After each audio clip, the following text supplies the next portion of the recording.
Okay.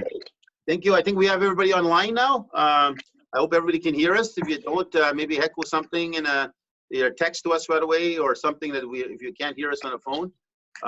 As most of you know, we're actually quite concerned on a very serious issue that's coming, what's called BITSA.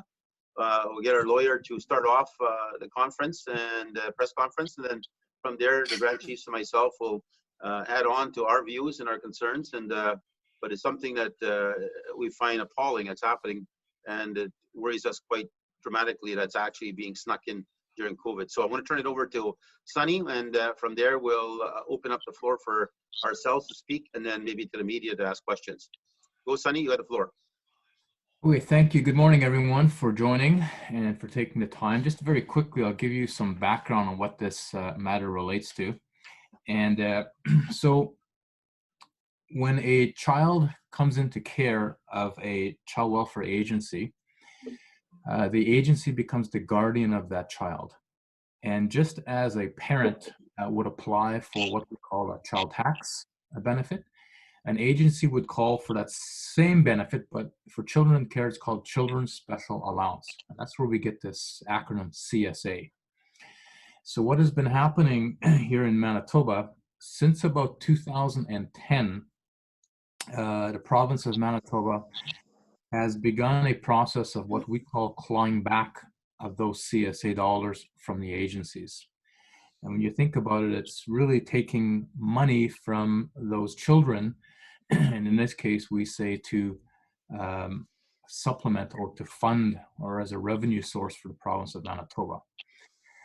And there is a federal law called the Children's Special Allowance Act. And it's a very short law, but it's a federal law that says that that money is to be used exclusively for the child for whom it applies to. And it's exclusively for the child's care, maintenance, education, training, and advancement of the child. That is legally what that money is to be used for. And we say, because of the provincial clawback, that purpose is not being achieved. In fact, it's going back into the provincial revenue rather than being used on the children. So as a result of that, there's been 2 lawsuits filed on behalf of Indigenous children in care in the province of Manitoba. And they were filed, about a year and a half ago. And what has happened now, we've learned, is that the province has introduced in its budget bill, it's Bill 34, and what they're doing, buried within that bill, is we noticed Section 8 of the bill. And rather than the provincial government defend its actions in court, rather than defend the 2 actions that have been filed against it, what they're doing instead is they're passing a law now that is dismissing those 2 legal actions, which is what this conference is about.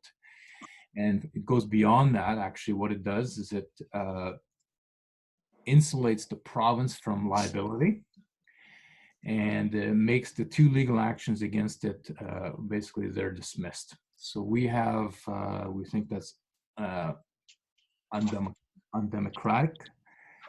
They're passing a law to make the illegal actions legal, and that is the purpose of this call today. So just the last thing I'll say is we have written Premier Palliser asking him to remove those offending provisions from the bill, and we've also written now the 2 federal ministers, Minister Bennett and Minister Miller, about the same issue. So that is the background. Hopefully enough to sort of lay the groundwork. And then President Chartrand, Grand Chief Daniels, and Grand Chief Settee are also online, very, very concerned about this development, particularly when it's buried in a budget bill at this time, which is we're dealing with the COVID pandemic. So that's the background. Okay. You want to start, Grand Chiefs, or you want me to start? Go ahead. Okay, thank you. Again, from the Métis Federation, where our government is very appalled at what is happening, and why would you do it during COVID crisis?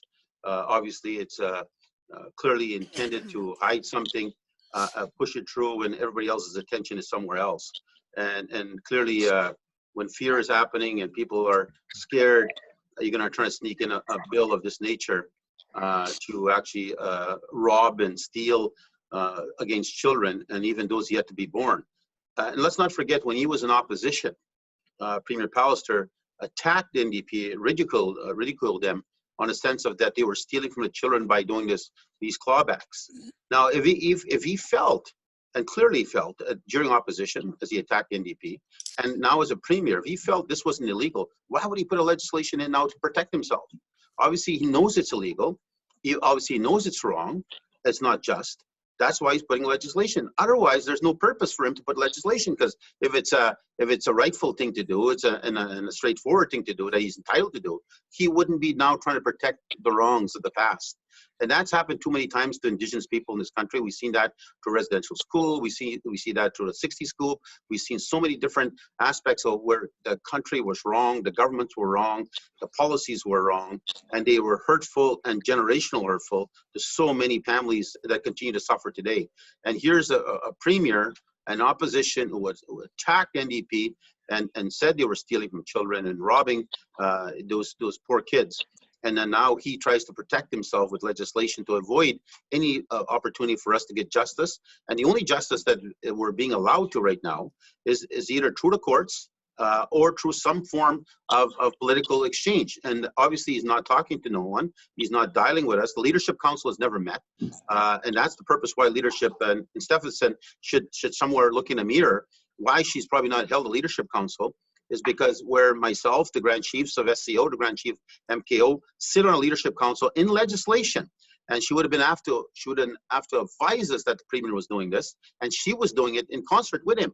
So clearly, at the end of the day, they've been hiding this, shadowing this through the bushes that you can't see, and misleading Manitobans. And I think Manitobans need to be concerned about this. If a Premier can do that to innocent children, innocent families, and get away with it, that is Trumpian, I'll call it. Like, Trump can only get away with that and be that vicious.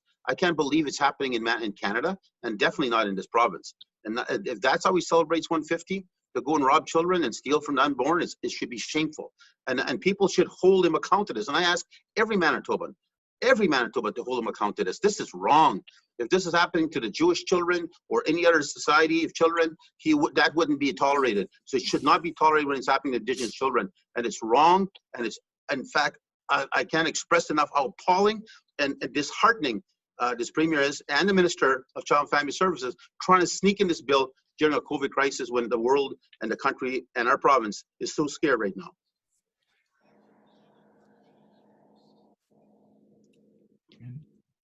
Grand Chiefs? Good.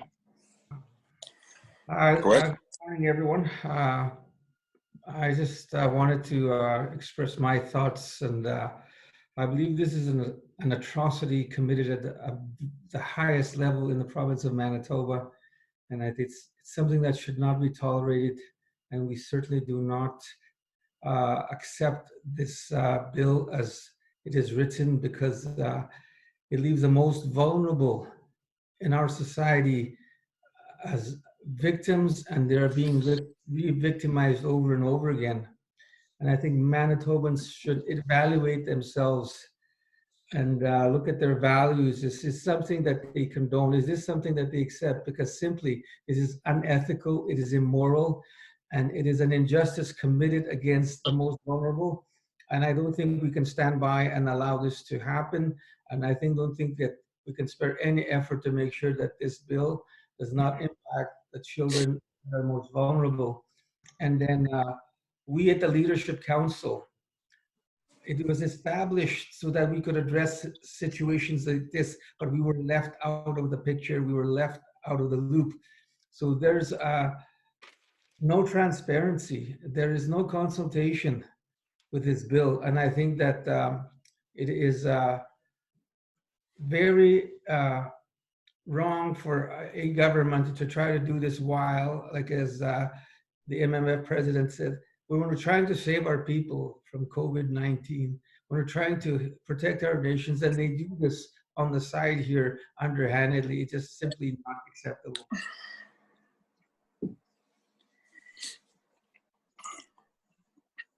Tom Daniels.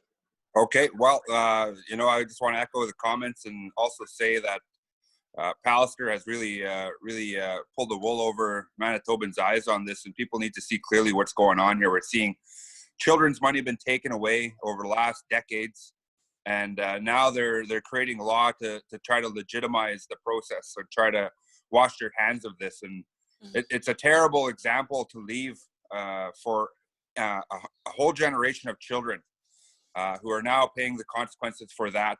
That money should have been utilized to help those children. It should have been invested in their futures. And that's really what we're saying here.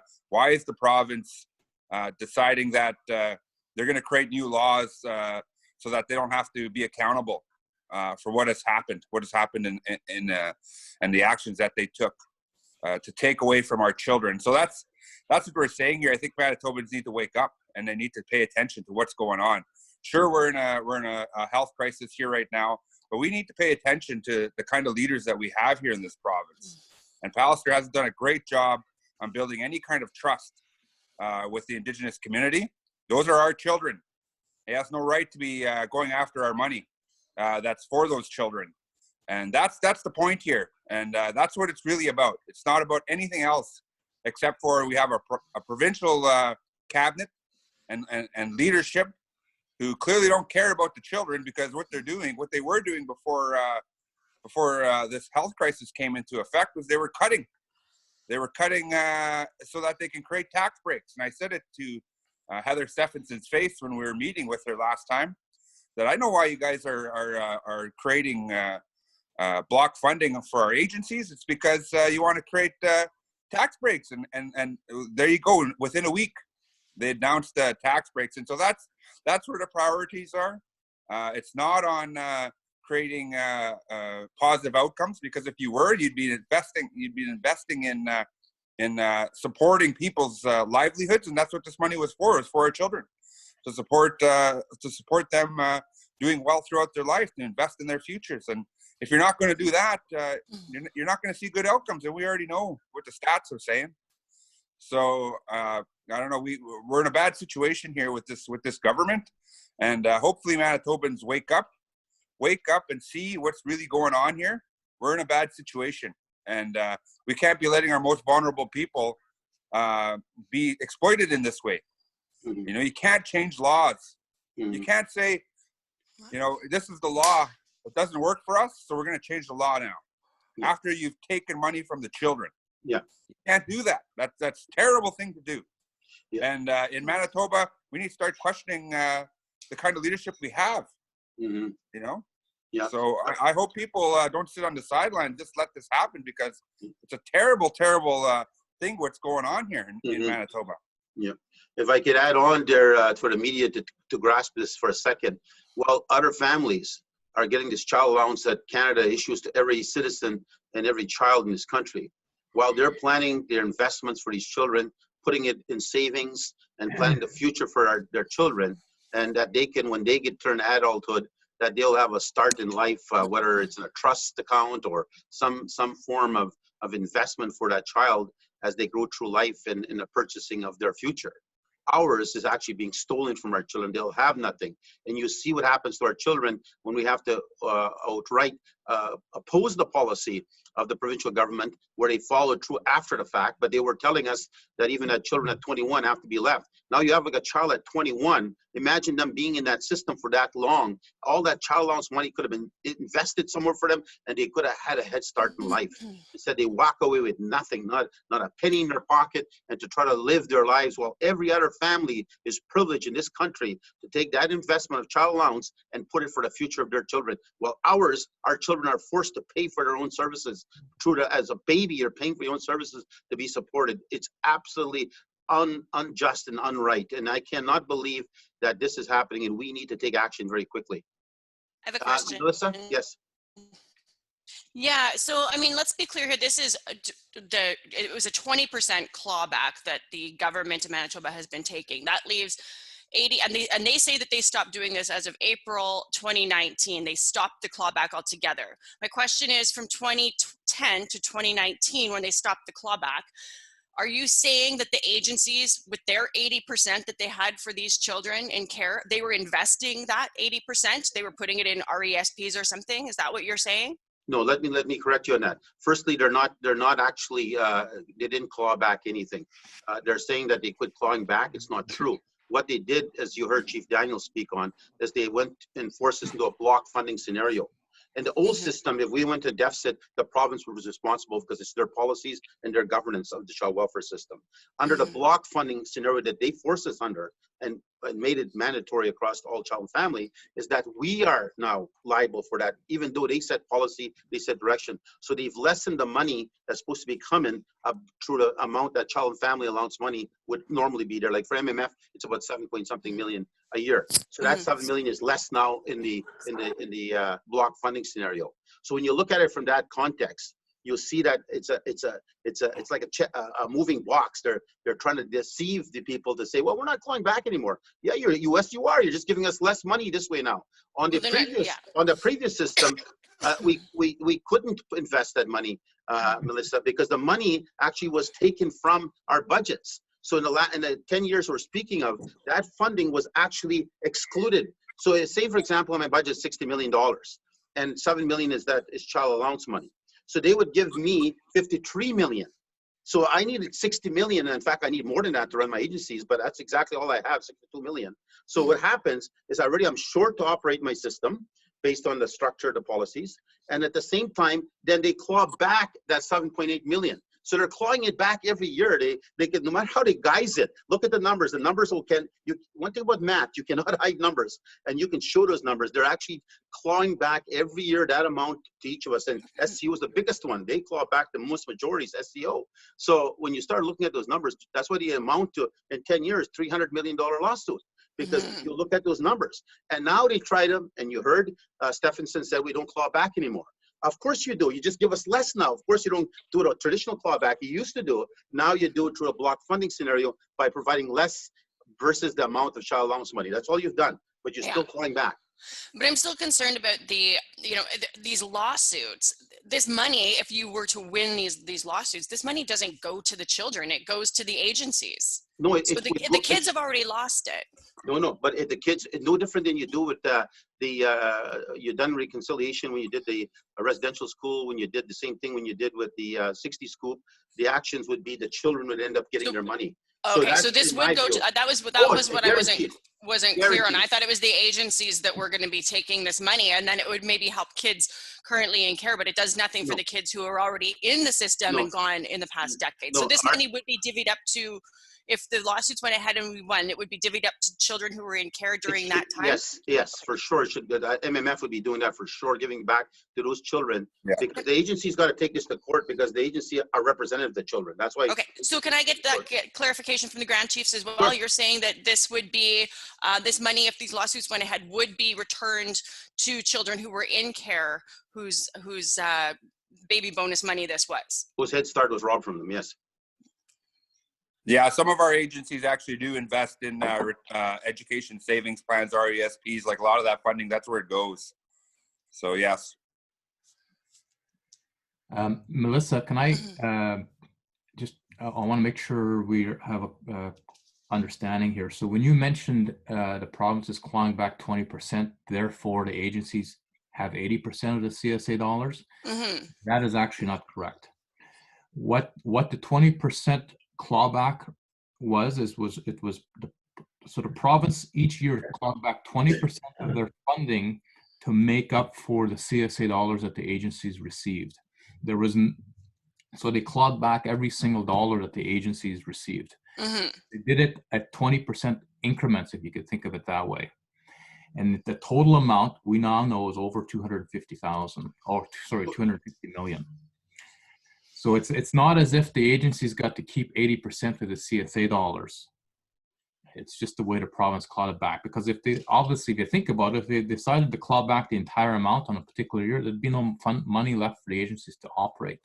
So then they decided to claw back each year 20%. Of the total budget. Of the total, yes. Yeah. One of the things I would like to weigh in on is like in Manitoba, there's at least 10,000 people in 10,000 children in care, the highest in Canada.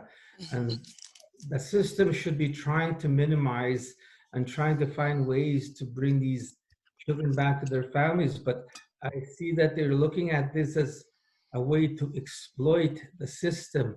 And it is damaging the kids, the well-being of these children, and the system is detrimental to the emotional and mental well-being of the children as it is, but it causes further damage to them because the system just leaves them hanging and just leaves them out on their own.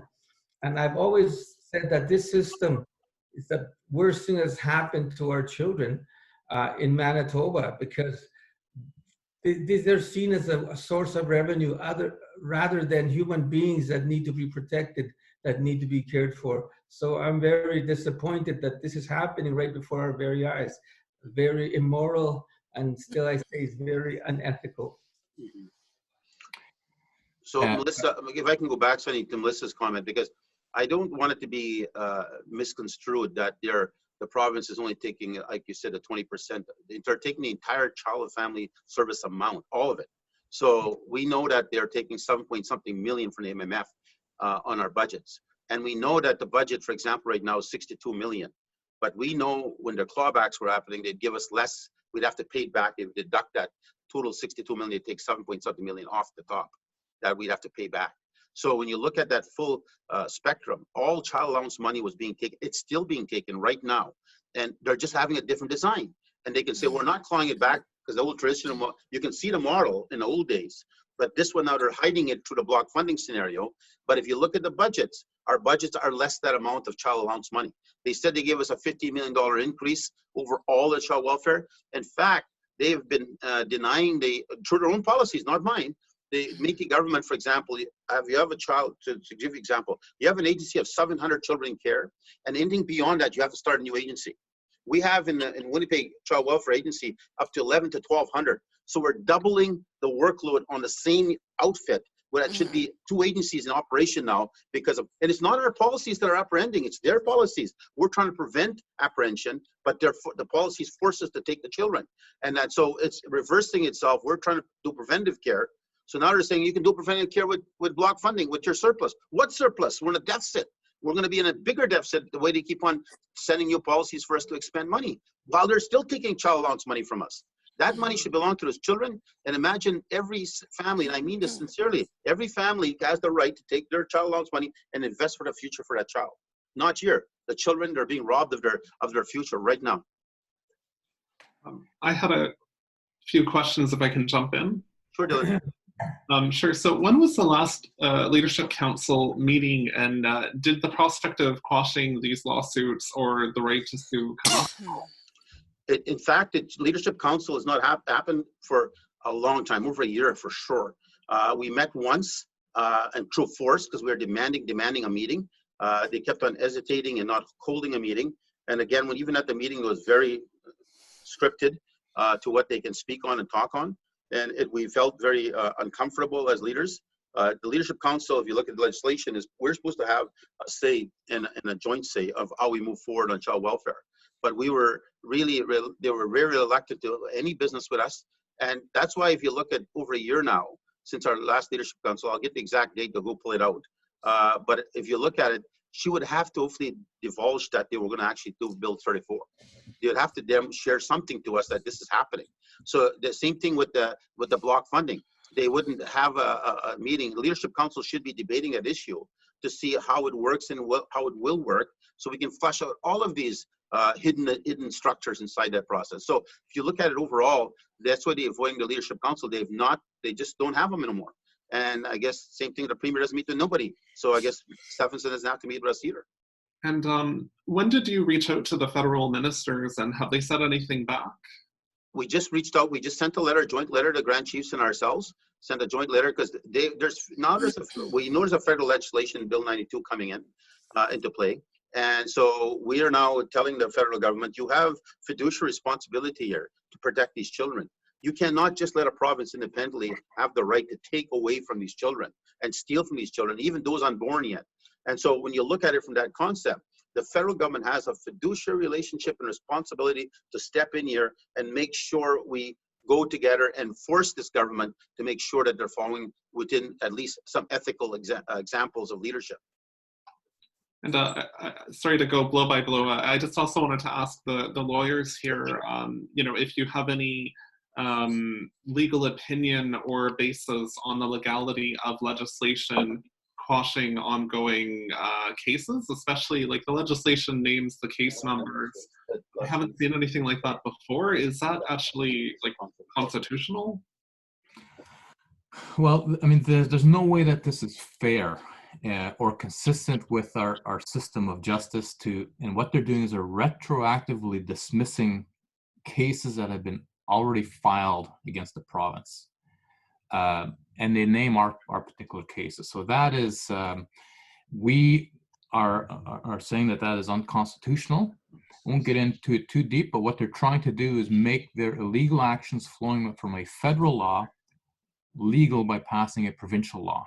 That is a constitutional question that we will be challenging. If I can also go back, I want to make sure to answer Melissa's question about the, she said that the province's position is that the province, they say now so that the agencies can keep the CSA dollars. President Chartrand is absolutely right, but you have to look at this. Under their new funding model, which came into effect April 1, 2019, under which they say the agencies can now keep the CSA dollars, what they've done is they've reduced their funding by an equivalent amount that they've determined to the CSA payments. So let's not be fooled by this. Let's not be fooled by Premier Palliser. He's simply using a different approach to achieve the same result. Manitoba continues to use the CSA payments from Indigenous children to offset funding of child welfare. And in the end, it is still Indigenous children, Métis and First Nation children in this province continue to be denied the benefit of their CSA payments. That is what's happening.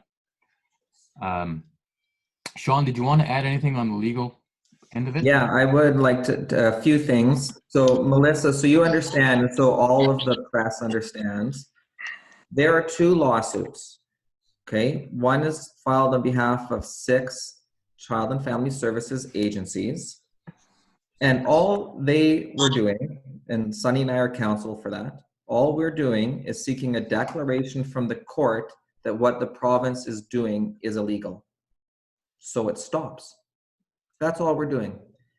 The second lawsuit is a class action filed by a different law firm on behalf of all children in care or who used to be in care who should have received the benefit of these funds.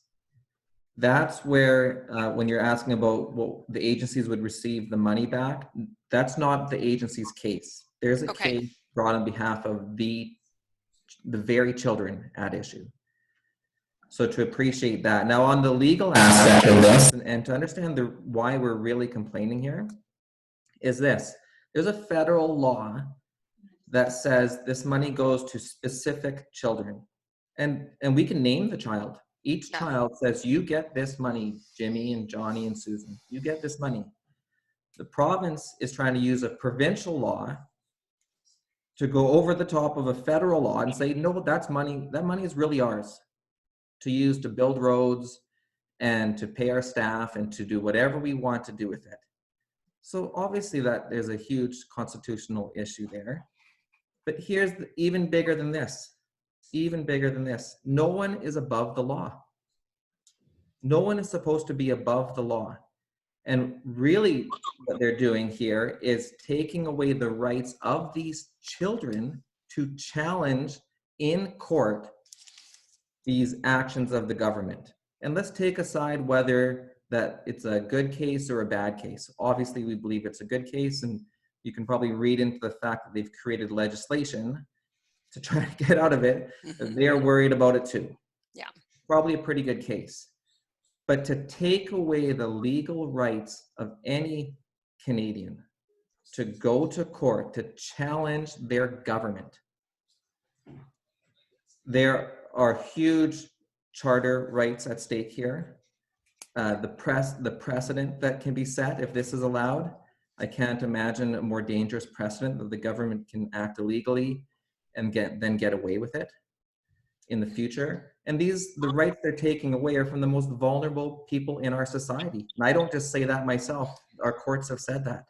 These kids are the most vulnerable. So thank goodness we've got leadership stepping up to protect their rights right now, because their parents aren't there, sadly, to do it.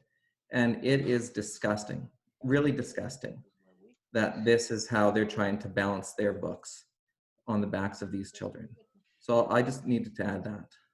So if I could add the question that Dylan asked, is that it was last meeting we had Leadership Council was May 27, 2019.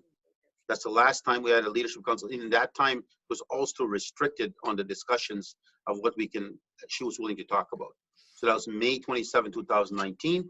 And just for other media that's here, Dylan, I hope you're still on. You got cut off there. And Melissa, that as Sean said, this money, if you check it, goes to the general fund. That's why it could be used for roads. It could be used for his own supporters. He could do whatever he wants with it because it goes in a general fund. So again, let him show where that money went to. It definitely didn't go to Child and Family Services.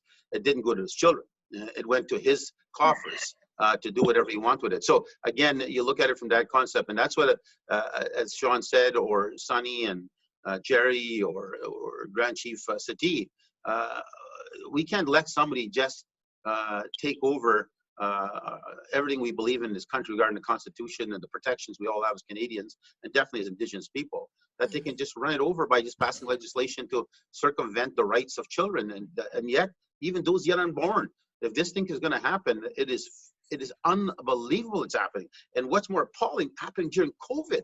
You would think he'd hold back everything, say, look, I need to have a debate on this issue.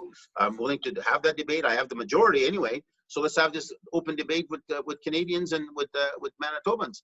But clearly he's trying to sneak it in right now and potentially on Wednesday now instead of the fall. Hi, this is Michelle from the Brandon Sun. Can I ask a question, please? And Sure. sorry, I'm not on camera. But for Grand Chief Daniels and for yourself, David, can I get the numbers, like actual numbers that can sort of lay the math out? Well, I think Sonny them have that math broken down already. I know it's 7-point-something million, and of course it fluctuates depending on the amount of children as it moves, right? So it's 7-point-something million they were taking every year from us. So if you add up the number, it was in totality. So it fluctuates amount of children are in and out of the system. Okay, and you had mentioned, your total budget for the agency. What was that again? I think 62 million right now is the total budget Okay, for and that's the two agencies. Okay, and they took out 7.7 million from that. What they do, Michelle, is they take out the child allowance money. They send actually, previous to the block funding, they'd send you and tell you that's how much they're taking from you based on the child allowance totality. So now with block funding, they're hiding it and giving you less that amount because they know what that amount is. So they just take less of that.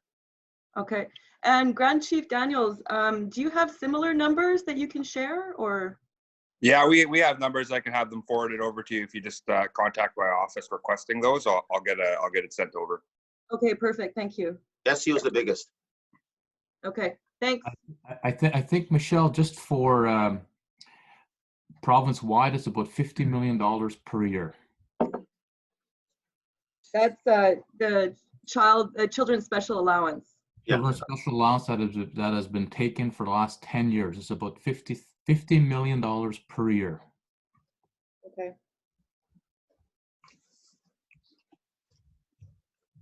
That's the biggest robbery you'll see take place in this country.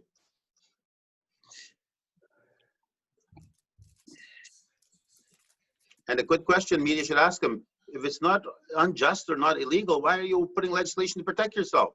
And why would you criticize when your opposition calling the NDP a bunch of thieves, robbing from the children? And now when you're there, you're trying to hide yourself through legislation so you can't be sued. If it's not legal, what are you afraid of? Yeah, okay. Okay. I hope everybody got what they. First, they may think the media. I know COVID is the #1 issue, but we still got to run our country and our province and our issues. So I do thank you for all joining us today. It's very important. This is, I'm sincere. We're sincere as the Grand Chiefs and us in our dialogue. This is one of the biggest attacks we've seen, especially during COVID. I think we can fight without COVID. We'd have probably had protests or something going on right now. But clearly, with the concept of things the way they're going, it is very scary that any premier in this country can take on the charter, take on the rights that are protected in the Constitution of this country, and then think they can get away with it. And it is appalling. It's going to force us all the way to Supreme Court of Canada, without a doubt. I will definitely, and I know the Grand Chiefs feel the same way as I. We will protect the children come hell or high water, and we have to go to always Supreme Court of Canada. We will definitely go there, and we will win this fight, because this is clearly unbelievable. That's unjust and appalling for this premier to do that, just to cut down, to get his so-called deficit in order. Do you guys mind if I just ask one COVID question? I know it's not about the CSA. Sure. I just wanted to touch base with the two Grand Chiefs and President Chartrand on the millions of dollars for COVID response. We were told that the communities were supposed to get the funding last week. I'm just wondering if, to your knowledge, if the communities have gotten that money, if there's been any issues with that. Yeah. Okay, I'm getting my finance right away to see if a check came in the mail or not. We're just borrowing against money. We're borrowing against money right now, Dylan. Thank you for the question. It wouldn't be media without asking another question. But clearly, I think we definitely are looking at how we're moving forward on the resources. We're expending money as we move forward. We're moving it out of our general fund into the system. Like, for example, we set aside $500,000 for friendship centers to help them out in their time of crisis, because their food banks are empty and their supports are in jeopardy. They're not getting any funding right now. So we're MMF is giving them $500,000 to help them out. We help all the food banks. I think we dished out about 7,000 to 8,000 sandwiches every day. And throughout the last day, 500 sandwiches a day to Bear Clan, Mother Bear Clan, all these other homeless shelters. And we're also putting out more resources to homeless shelters in grants, if necessary, to them. So we're putting out cash right from the Federation right now. And no, we haven't got a penny yet, apparently. So we never got a penny. Is that the answer? Okay, we never got a penny yet from Canada. So we're just using our own general fund right now and moving money out to our sources. And hopefully the bank doesn't hear us and they're going to cut us off. Most of the First Nations in MKO territory are still waiting for the transfer of the funds. So they're patiently waiting, but they're also utilizing their existing, hoping that it'll reimburse in some fashion. So they're still waiting. So it's been a bit of a wait now. Yeah, same thing. We haven't heard of any of the communities receiving anything yet. I think this week we're hoping to get some of the on-reserve resources, and we're looking at off-reserve now in the next coming weeks. Yeah. So if I could add, Dylan, too, that we've not received, if you heard my position already at the Finance Committee, or Parties Committee in Ottawa, we don't receive no supplies whatsoever. We don't receive no masks. We receive no disinfection. We receive no sanitizers. Nothing from the Métis people don't, anyway, from Canada. And I do applaud that First Nations are getting it. I'm grateful for their work they're doing on that. But we get nothing. And so I'm trying to deal with China right now to order masks. And it's now changed into U.S. funds versus Canadian funds. We're talking probably about $600,000-700,000 I'd have to send to China to get the masks. So I'm very concerned about that, and that's a high risk for me to take. What if my supplies don't come in? How do I go back to China and get my money, right? I'm having some people in Canada trying to help me right now. So I am worried right now to getting the mask. We have no mask at all in our families. So there's no supplies at all from Canada for us. In fact, we have evidence to say that, which they wrote to us, details, your provincial jurisdiction, you're not a jurisdiction. So let me tell you, they'll see whose jurisdiction is after this COVID's over. I'll be coming. Thank you, everyone, for giving the press conference. I know it's not the easiest thing to wrangle, so thanks for making yourselves available. Yeah, thank you again for joining, and thank you, Melissa. Thank you again. Thanks so much. Thank you, guys. Yeah. Okay, all media, thank you for coming in. Thanks. Thank Bye, you. guys. Take care. Bye-bye. Stay healthy. You too. Be safe.